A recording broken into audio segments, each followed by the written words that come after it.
Capítulo 76.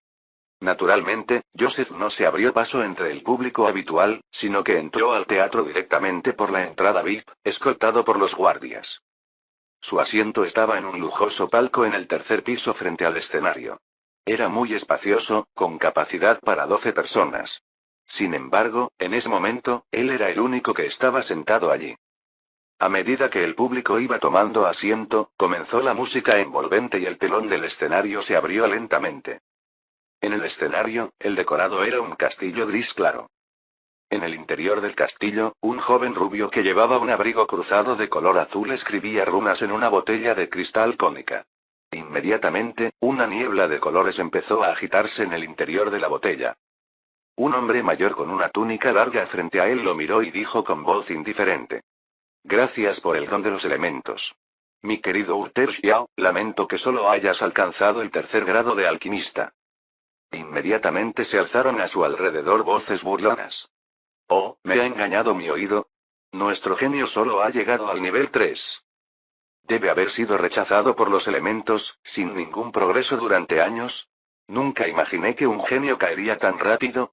Joseph no esperaba que, aparte de algunas expresiones exageradas, los actores en realidad fueran bastante buenos. Estaba absorto en la actuación cuando escuchó que alguien golpeaba a la puerta del palco.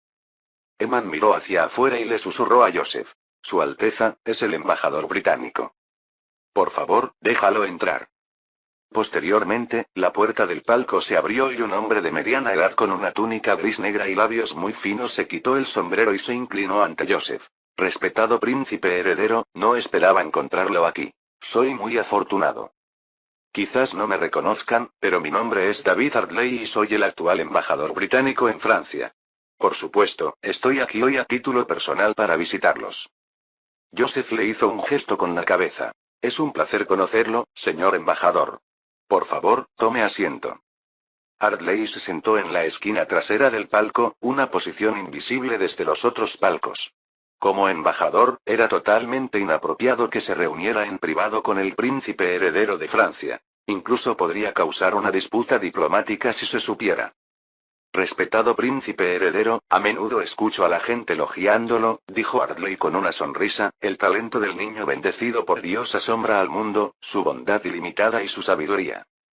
Después de una larga ronda de halagos, el embajador británico continuó: Su Alteza, como usted sabe, siempre he abogado firmemente por desarrollar la amistad tradicional entre Inglaterra y Francia. A Joseph se le crispó el párpado y pensó: ¿acaso Inglaterra y Francia tienen una amistad tradicional? ¿Te refieres a esa clase de amistad que siempre está conspirando para cavar las tumbas de los antepasados del otro? Ardley, un político experimentado, habló con sinceridad. Sin embargo, debido a las instigaciones de algunos individuos ambiciosos, ha habido muchas fricciones entre nuestros dos países en el pasado. Es bastante lamentable. Incluso ahora, hay muchos que no desean ver nuestra amistad. Miró a Joseph y preguntó: Entonces, creo que deberíamos trabajar aún más duro para promover esta preciosa amistad. ¿Qué opinas? Joseph, sin saber a qué se refería, le siguió la corriente.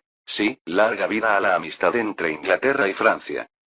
Ardley se animó, pues no había considerado astuto al muchacho de 13 años que tenía delante y pensó: este príncipe heredero es realmente pro-británico, la información es correcta. Continuó hablando de las amplias perspectivas de la cooperación anglo-francesa, para luego cambiar de tema. Su Alteza, en realidad, siempre he tenido una propuesta que sería beneficiosa para ambos países. Joseph posó con una mirada interesada. Ah, ¿sí? Por favor, explícame. Ardley se sentó erguido. Su Alteza, he oído que usted está totalmente en contra del derroche de fondos en la construcción de grandes buques de guerra. Estoy totalmente de acuerdo con esa opinión. La mirada de Joseph se agudizó. Se trataba de un asunto que se discutía en las reuniones del gabinete. ¿Cómo podían los británicos haber tenido noticias de ello? Parecía que necesitaba investigar a fondo el asunto de los espías internos. Ardley continuó. De hecho, también en Inglaterra hay algunos que abogan incesantemente por la construcción de buques de guerra, despilfarrando los ingresos fiscales. Creo que no es necesario desperdiciar esos fondos. Si todos detuvieran la loca carrera por construir buques de guerra, las amenazas mutuas desaparecerían en consecuencia. Por lo tanto, propongo que podamos promover la firma de un tratado para restringir la escala de la construcción naval entre las naciones. Por ejemplo, los buques de guerra que lanza Inglaterra cada año no deben superar las 5.000 toneladas, y los de Francia no deben superar las 2.000 toneladas. Oh, ya sabes, el comercio marítimo de Inglaterra es enorme y necesitamos más barcos. Por supuesto, países como España y los Países Bajos también deberían sumarse a la firma de este tratado. Joseph no pudo evitar fruncir el ceño. ¿De verdad creen que soy un niño al que se puede engañar? La historia había demostrado, a través de las sangrientas lecciones de Napoleón y del emperador alemán Guillermo II, que si los países continentales de Europa no contaban con flotas poderosas, inevitablemente quedarían bloqueados hasta la muerte. Había ordenado que se detuviera la producción de buques de guerra de vela en la Armada simplemente para evitar el despilfarro. No esperaba que los británicos lo malinterpretaran como una renuncia a desafiar a la Armada británica. Al ver que Ardley seguía parloteando, lo interrumpió de inmediato, dirigiendo la conversación hacia la dirección que quería. Embajador, un tratado sobre construcción naval parece algo lejano. ¿Por qué no empezamos por hablar de los tratados existentes? ¿Los existentes? Por ejemplo, el Tratado de Leiden. Ardley se puso inmediatamente alerta. Su Alteza, creo que este tratado es muy completo y razonable, y no hay nada que valga la pena discutir. Sí, es muy razonable, pero todavía hay margen de mejora, afirma Joseph con una sonrisa. En realidad, la capacidad de producción industrial de Francia es bastante débil. No podemos producir muchos bienes esenciales por nosotros mismos, y los productos británicos baratos y de alta calidad son exactamente lo que necesitamos. Pero, como usted sabe, los aranceles fijados por el Tratado de Leiden siguen siendo demasiado elevados, lo que encarece estos productos. Los franceses tendrían que gastar mucho más dinero en consecuencia. Ardley se quedó perplejo. Esto no era del todo correcto. Normalmente, los franceses querrían desesperadamente aumentar los aranceles para proteger su propia industria. Sin embargo, el príncipe heredero de Francia pensó que eran demasiado altos. Él es realmente pro-británico, no hay duda de ello. Ardley preguntó con cautela. ¿Cuál sería entonces tu sugerencia? Joseph habló con un sentido de rectitud. Creo que deberíamos continuar las negociaciones del Tratado de Leiden y reducir aún más los aranceles. Eso realmente se alinea con los intereses de nuestros dos países. Ardley mostró una sonrisa. ¿Podrías explicarme? En primer lugar, los aranceles sobre los productos industriales, incluidos los textiles, el acero y la fabricación de papel, deberían reducirse al menos a la mitad. Joseph miró la expresión del embajador británico y agregó: para reflejar nuestra igualdad mutua, Gran Bretaña también debería reducir simultáneamente sus aranceles sobre los productos industriales franceses. Ardley asintió. Igualdad, sí, tienes razón, tiene que reflejar igualdad. La escala industrial y la tecnología de Gran Bretaña estaban muy por delante de las de Francia y no temían la competencia de los productos industriales franceses. En su opinión, incluso si los aranceles de importación sobre los productos industriales británicos se redujeran a cero, no tendría ningún efecto. Al ver que Ardley luchaba por contener su entusiasmo, Joseph supo que era hora de calmarlo. Pero como sabes, si quiero impulsar las negociaciones del tratado, primero debo taparles la boca a esos tipos locales. Se quejan constantemente de dañar los intereses franceses. Quiero probar un enfoque alternativo. Por ejemplo, podríamos aumentar inicialmente los aranceles sobre los productos industriales franceses al 25% y luego reducirlos gradualmente durante 7 años hasta llegar al 5%. De esta manera, una vez obtenidos los beneficios a corto plazo, se mostrarán menos resistentes. En la actualidad, el Tratado de Leiden establece que los aranceles sobre los productos industriales franceses se sitúen entre el 12 y el 15%. Siguiendo este modelo, podrían alcanzar el nivel actual en tan solo 3 años. Capítulo 77. Ardley hizo un cálculo mental. Según este método, los aranceles franceses caerían por debajo del 10% en menos de 5 años. La industria francesa nunca podría empezar de nuevo. Una vez que los aranceles se redujeran al 5%, Francia se convertiría casi en una especie de colonia inglesa, un vertedero de mercancías. Reprimió su entusiasmo, escondió sus manos temblorosas tras la espalda y dijo: informaré de esto al Congreso.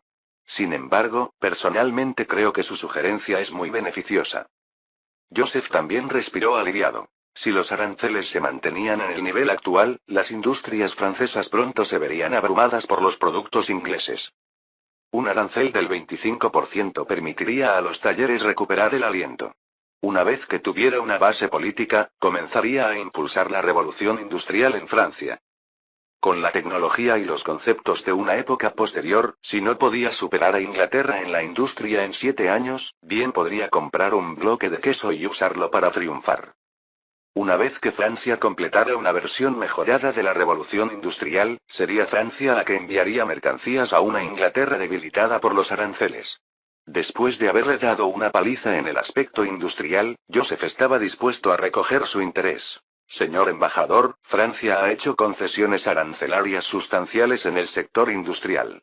Por lo tanto, en materia de productos agrícolas, ¿no debería Inglaterra hacer también un gesto? Ardley asintió inmediatamente y dijo: no hay problema, las tarifas del vino aún son negociables. En las últimas negociaciones comerciales, lo que más preocupaba al pueblo francés era la exportación de vino, llegando de hecho a intercambiar gran parte de su mercado de bienes industriales por el mercado de vino de Inglaterra.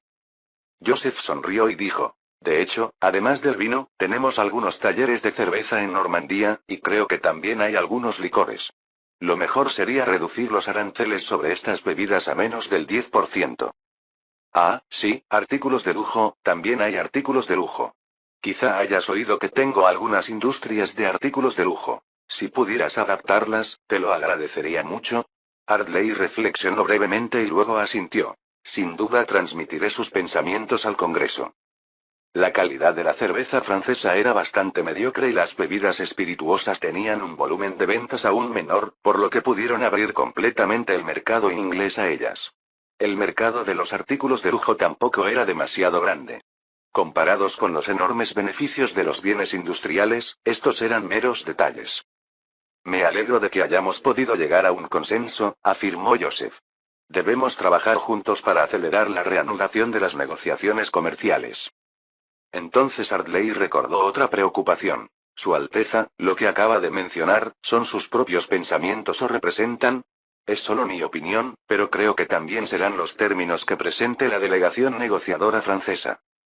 Ardley asintió, levantó el vaso sobre la mesa y le hizo una señal a Joseph. Por el floreciente comercio entre Inglaterra y Francia. Pero en su fuero interno pensó: con solo la influencia política del príncipe heredero, sería difícil controlar por completo el contenido de las negociaciones. Debo sugerir al Congreso que movilice los recursos de Inglaterra en Francia para ayudarlo a lograrlo. Incluso aunque no se pudiera llegar a un acuerdo a corto plazo, mientras el príncipe heredero de Francia tuviera tales intenciones, tarde o temprano se firmaría un nuevo tratado. Joseph levantó su copa para chocarla suavemente con la suya, justo cuando oyeron a Urtergiau proclamar en voz alta en el escenario: 30 años al este del Sena, 30 años al oeste del Sencia. No se debe burlar a un joven por su pobreza. Las apasionadas palabras hicieron que todo el público se pusiera de pie, aplaudiera vigorosamente e incluso conmoviera a algunos hasta las lágrimas.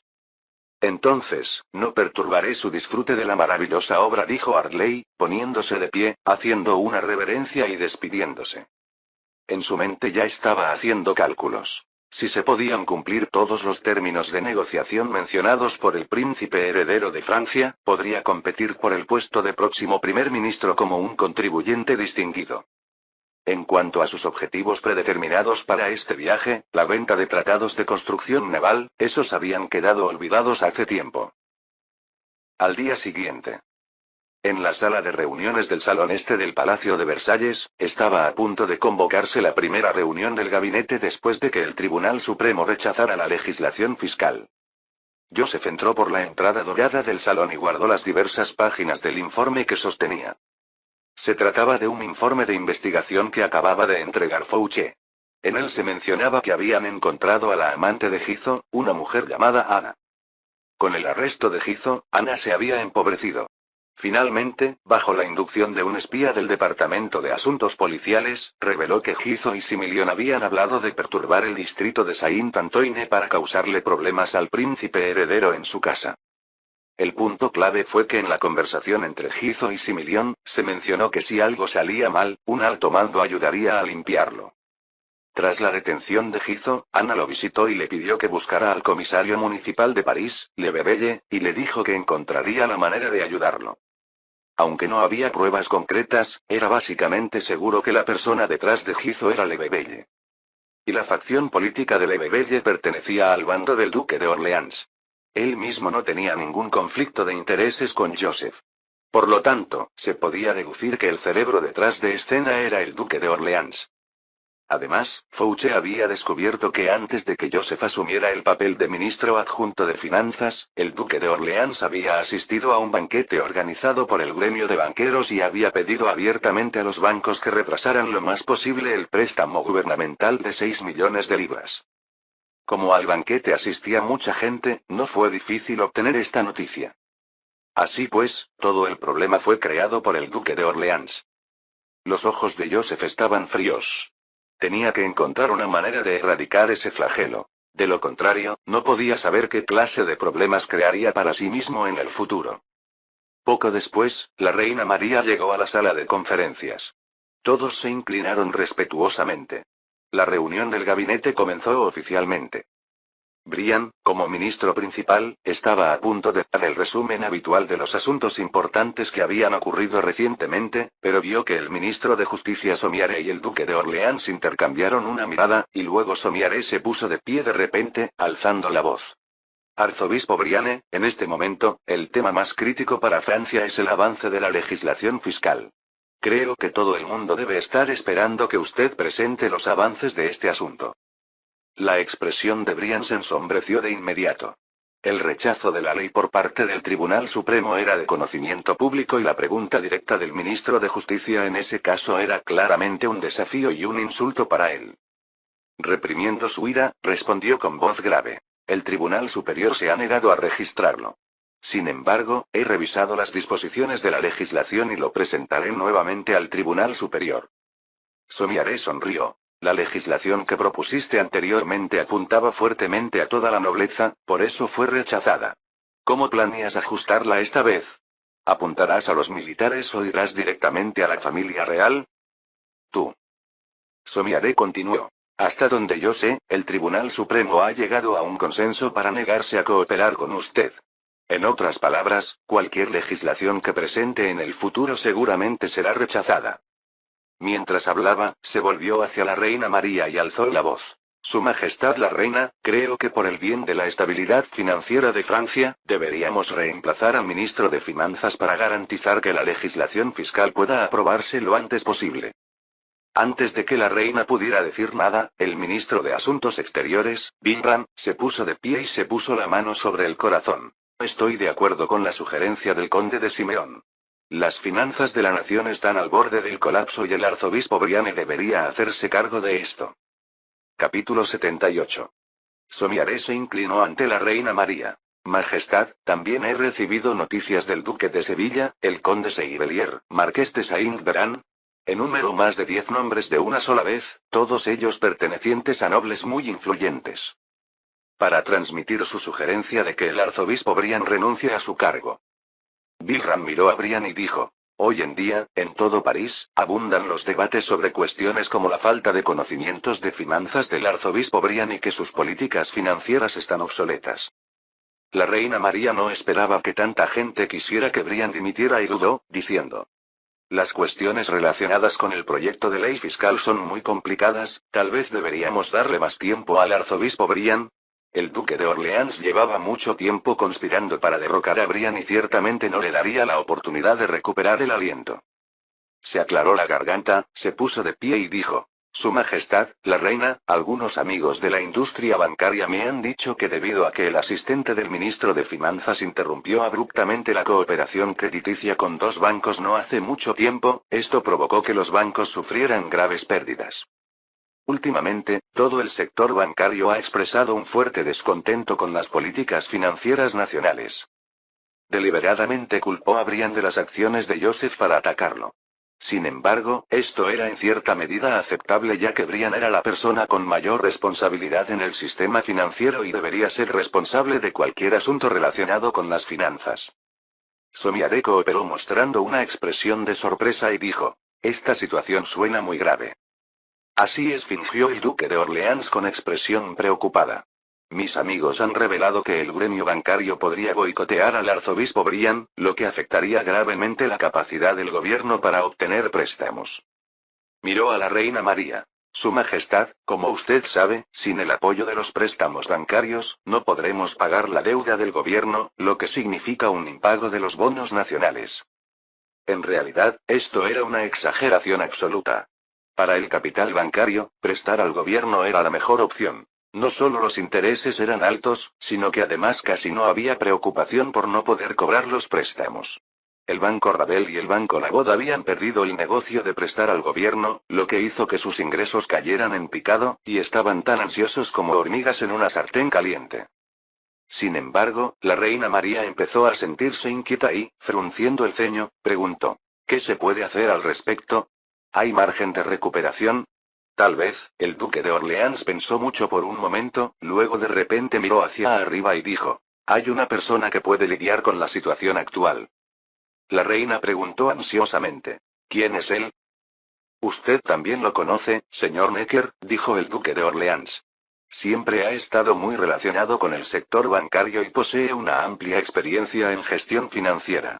Creo que es el candidato más adecuado para el cargo de ministro de Finanzas en este momento. Bilram y Somiare asintieron inmediatamente, simulando estar de acuerdo. El señor Necker tiene la capacidad de resolver estos problemas. Yo también pienso que él es el único apto para ser ministro de Finanzas. La reina María los observó a los tres, todos fingiendo preocupación por la nación y su gente, y hablando con gran pasión, y ella también suspiró por dentro. De hecho, estaba bastante insatisfecha con la gestión que Brian había dado al sistema financiero después de asumir el cargo. No se había producido ninguna reducción de la enorme deuda nacional. El proyecto de ley fiscal llevaba más de medio año en trámite sin avances. Ahora, para empeorar las cosas, el sector bancario se había sentido ofendido. Inicialmente, ella quería a Brian como ministro de Finanzas porque era el presidente de la Asamblea de Notables, que representaba a la gran nobleza en ese momento, y al atraerlo, era beneficioso para la Asamblea apoyar el nuevo proyecto de ley de impuestos. Lamentablemente, apenas Brian había mostrado una actitud de apoyo a la familia real cuando fue abandonado por la Asamblea de Notables. Podría decirse que políticamente carecía de valor. Si reemplazarlo pudiera facilitar el avance del proyecto de ley tributaria y también obtener el apoyo de la industria bancaria, realmente valdría la pena considerarlo. Además, Necker había sido ministro de Finanzas y, aunque fue destituido por revelar unilateralmente los gastos de la familia real, demostró ser muy profesional en la gestión financiera. Pensando en esto, la reina María miró a los otros ministros. Entonces, ¿cuáles son sus opiniones sobre este asunto? Joseph había sido tomado por sorpresa por el repentino ataque del ministro de Justicia y el duque de Orleans, entre otros, pero finalmente entendió. Estaban tratando de deshacerse de Brian para elevar a Necker. Históricamente, Necker sustituyó a Brian como ministro de Finanzas, solo unos meses más tarde que ahora. Se puede decir que fue precisamente al utilizar a este hombre como ministro de Finanzas como se enterró la última esperanza de supervivencia de Luis XVI. En pocas palabras, Necker representaba los intereses de los capitalistas, más específicamente, los intereses del capital bancario. ¿Cómo podría servir a la familia real con toda sinceridad? Fue durante su mandato como ministro de Finanzas que la escala de endeudamiento del gobierno francés con los bancos se multiplicó rápidamente por varias. Aunque la siguiente ministra de Finanzas, Carolina, intentó evitar los préstamos con intereses elevados, para entonces las finanzas de Francia ya habían pasado a depender del endeudamiento, una situación que no tenía salvación. Además, había hecho públicos los gastos de la familia real, lo que provocó duras críticas en toda Francia por los enormes gastos de la familia real.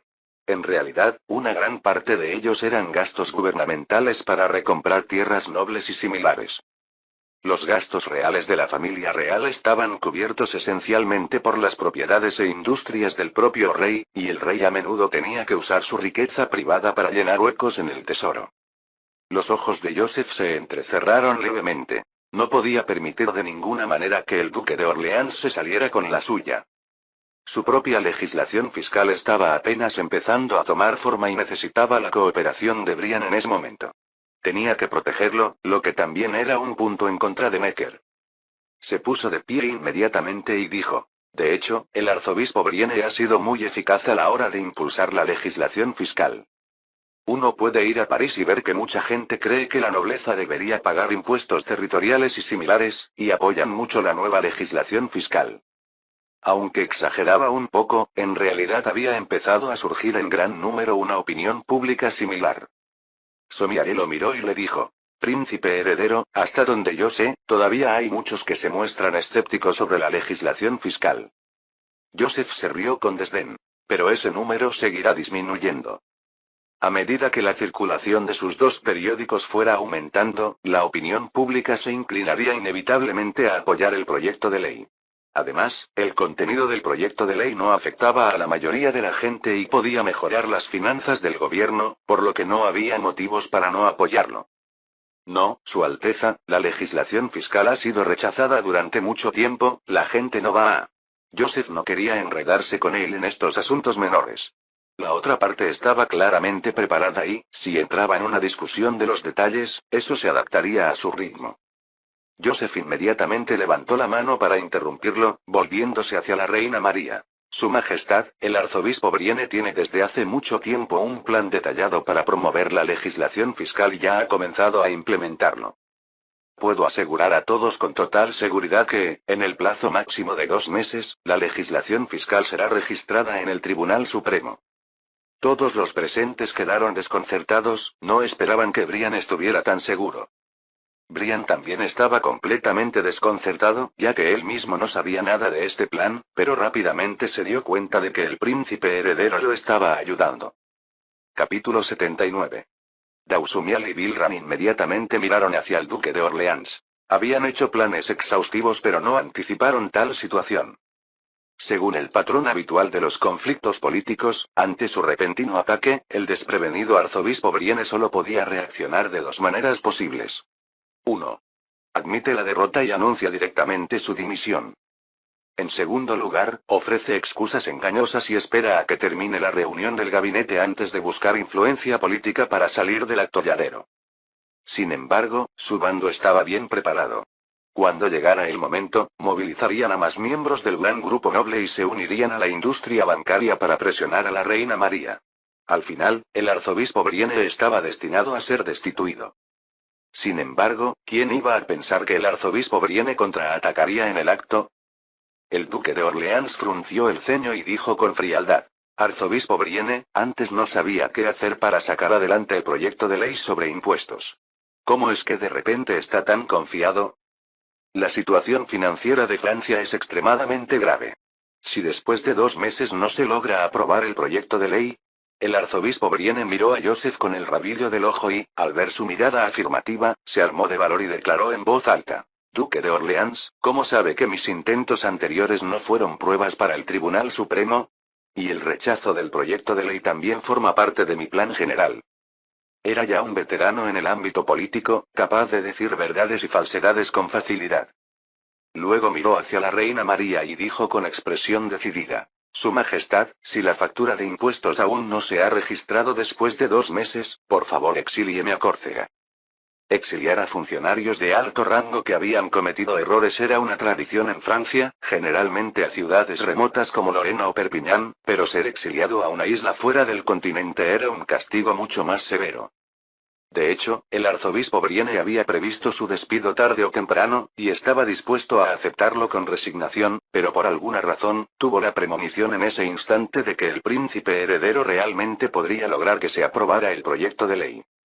No estaba dispuesto a ver su carrera política terminar así como así que tomó una decisión en el momento: confiar en el príncipe heredero y aceptar esta apuesta política. Al ver un atisbo de vacilación en los ojos de la reina María, el duque de Orleans inmediatamente levantó la voz: No hay necesidad de perder otros 2 meses. El señor Necker debería ser llamado para rescatar las finanzas de Francia ahora mismo.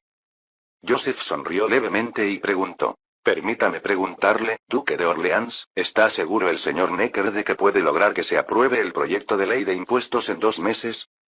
El duque de Orleans vaciló, ya que él mismo era uno de los autores intelectuales del bloqueo del proyecto de ley fiscal, y por ello solo pudo sacudir la cabeza. Probablemente no. Joseph se volvió inmediatamente hacia la reina María. Majestad, si el señor Necker no puede lograr esto, ¿qué razón tenemos para no darle una oportunidad al arzobispo Brienne, que tiene confianza en sí mismo? Orleans dijo con urgencia. Su Majestad, el arzobispo Brienne solo seguirá empeorando la situación financiera. Joseph respondió inmediatamente. Solo aprobando la ley fiscal se podrá mejorar la situación financiera. Y el señor Necker no puede hacer nada en este asunto. En realidad, también sabía que recaudar un poco más de impuestos a la nobleza era casi insignificante para las finanzas de Francia. Pero la aprobación o el fracaso de este proyecto de ley era un símbolo significativo de la lucha de poder entre la monarquía y el gran grupo noble. Quien perdiera se enfrentaría a un revés significativo en el campo de batalla político. Por eso este proyecto de ley debe aprobarse. La reina María, al ver que los dos hombres estaban en desacuerdo, se frotó la frente con cansancio. La carga de esos asuntos nacionales era realmente demasiado pesada para ella como mujer. Su mirada oscilaba entre Joseph y el duque de Orleans. Si bien le parecía que el primero tenía más sentido, el segundo era un ministro experimentado con una vasta experiencia política, cuya opinión podría ser más valiosa. Luego recordó el comportamiento confiado del arzobispo Brienne, que parecía tener un boleto ganador, pero también tuvo que considerar las actitudes de la asamblea de notables, esos grandes nobles, y la industria bancaria. Ella solo podía sentir varios factores en su cabeza hundiéndose en el caos, sin saber a quién escuchar por el momento. Después de un largo rato, la reina María miró a los otros ministros del gabinete en busca de ayuda. ¿Puedo preguntarles cuáles son sus opiniones sobre este asunto? Los ministros neutrales no quisieron tomar partido precipitadamente y permanecieron callados, cabizbajos. El ministro del Interior, Mono, abrió la boca, pero al final no dijo nada. Al ver que nadie hablaba, la reina miró al duque de Orleans y a Brian y finalmente colocó sus manos débilmente cruzadas sobre la mesa de conferencias frente a ella, murmurando. Entonces, con respecto a si el arzobispo Brienne debe continuar a cargo de los asuntos financieros hasta 2 meses después, les pido sinceramente que hagan un juicio justo para el beneficio común de toda Francia. He decidido suspender la sesión por el momento y continuar la reunión del gabinete mañana para resolver esta cuestión con una decisión del gabinete. Lo que ella llamó decisión fue una votación colectiva de los ministros del gabinete sobre los asuntos que eran difíciles de decidir. Después de hacer su anuncio, como si hubiera agotado todas sus energías, hizo un gesto para levantar la sesión y fue la primera en caminar hacia la puerta dorada con la ayuda de sus doncellas. Joseph frunció el ceño sin darse cuenta, sin esperar que a la reina le faltara decisión ni coraje, y de hecho le pasó el problema a sus ministros. El duque de Orleans observó a Brian con una mirada satisfecha y, sin decir nada, condujo a su grupo fuera de la sala de reuniones. Ambos bandos habían declarado la guerra. No había lugar para compromisos, y lo que siguió fueron maniobras políticas y acuerdos. Joseph y Brian fueron juntos a la oficina del ministro de Finanzas.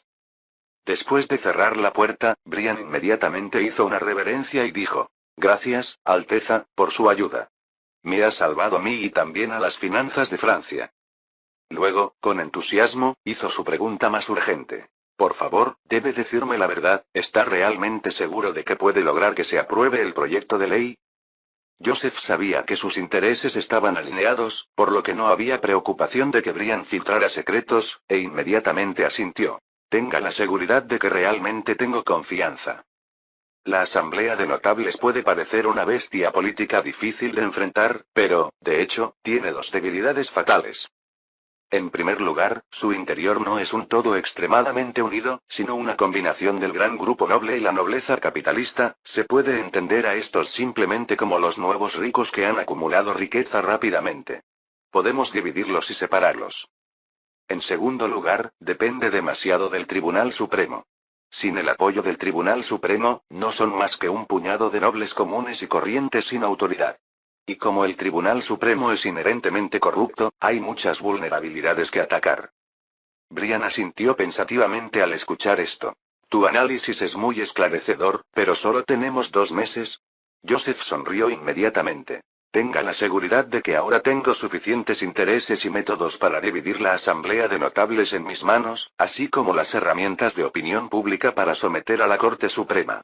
Junto con su capital político, siempre que lo administremos adecuadamente, no tomará 2 meses lograr que se apruebe el proyecto de ley. Una luz brilló en los ojos de Brian, y no fue hasta ese momento que finalmente creyó que había apostado correctamente. Mientras hablaban, se escuchó la voz de Eman. Su Alteza, el conde Mono ha llegado. Brian y Joseph intercambiaron miradas y luego gritaron en voz alta. Pasen, por favor, la puerta está abierta. La puerta se abrió y entró el ministro del Interior, Mono, con expresión seria. Capítulo 80. El conde Mono hizo una reverencia a Joseph y al arzobispo Brienne y dijo con seriedad. La decisión del gabinete esta vez se relaciona con el futuro camino financiero. Me temo que la decisión que tomemos será tomada con la mayor cautela por todos. El arzobispo Brienne sonrió inmediatamente. Conde Mono, he oído que su hijo pronto cumplirá 15 años, algo bastante excepcional. Extendió ambas manos hacia Mono. Esto puede ser algo presuntuoso, pero creo que es un buen candidato para heredar su título. Los ojos de Mono se iluminaron de inmediato. ¿Quieres decir que tienes una manera de ayudarlo? Había cumplido 60 años, su esposa legítima y su único hijo habían muerto por enfermedad y, aunque tenía varios hijos ilegítimos, según la ley francesa, los bastardos no podían heredar el patrimonio familiar. El arzobispo Brienne asintió y le dijo. Esto llevará mucho tiempo, pero creo que hay algunos medios para lograrlo. Se lo puedo asegurar. Mono inmediatamente tomó su mano y dijo emocionado. Arzobispo Brienne, usted siempre ha sido el ministro de Finanzas al que más respeto. Esto no cambiará nunca. Originalmente tenía cierta relación con el arzobispo Brienne y más tarde formó algunos vínculos con Joseph. Esta vez, con el príncipe heredero firmemente del lado de Brienne, había determinado aproximadamente su propia postura, pero la compensación política que le correspondía no podía ser menor. Y Brienne también fue bastante franco con sus recompensas. Después de todo, conseguir que el bastardo de un conde heredara un título no era fácil, y sin la experiencia eclesiástica del arzobispo Brienne y su poder como primer ministro, era casi imposible de lograr. Por supuesto, Mono también corrió un gran riesgo político, pero también calculó muy claramente que incluso si Brienne cayera, aún obtendría un favor del príncipe heredero y no lo perdería todo. El arzobispo Brienne también hizo una reverencia en agradecimiento. Gracias por su confianza. Conde Mono, siempre tendrá mi amistad. Una vez finalizado el intercambio de beneficios, Mono inmediatamente comenzó a ofrecer estrategias y esfuerzos al equipo. Arzobispo Brienne, respecto a la decisión que se tomará mañana, ¿se siente usted seguro? El arzobispo Brienne respondió con sinceridad. Actualmente, solo Su Alteza y usted han confirmado su apoyo hacia mí. Mono reflexionó. Según la costumbre, los militares generalmente no se involucran en estos asuntos. En cuanto al duque de Orleans, tiene al ministro de Justicia y al ministro de Asuntos Exteriores, también 3 personas. Así que... Brienne continuó. La posición del conde Nico Ebe será particularmente importante. Se refería al actual ministro de Registro, un ministro que habitualmente tenía la menor presencia en el gabinete y que ahora se había convertido en el centro de la tormenta. Mono bajó la cabeza, analizando. El duque de Orleans ya debería estar en camino a conquistarlo. Joseph lo miró y le preguntó. ¿Qué crees que podría ofrecer el duque de Orleans como moneda de cambio? Después de pensarlo un poco, Mono dijo. Debería ser dinero, una gran suma de dinero o algo así como una herencia. Como sabes, el duque de Orleans es muy rico. Joseph volvió a preguntar. ¿Puede contarme sobre la situación del conde Nico Ebe? Bueno, en su día fue consejero de Su Majestad el Rey y más tarde, por recomendación del vizconde Carolina, se convirtió en ministro del Registro Civil. Sin embargo, no tiene muchos antecedentes y, a sus espaldas, todo el mundo le llama el invisible Nico Ebe. Cuando terminó, una sonrisa apareció en el rostro de Joseph. Creo que podría hablar con él. Al acercarse el crepúsculo, Nico Ebe siguió respetuosamente al príncipe heredero, caminando lentamente por el camino empedrado al borde de la plaza del Palacio de Versalles. Estaba muy consciente de la situación actual y solo esperaba que llegaran las ofertas de ambas partes.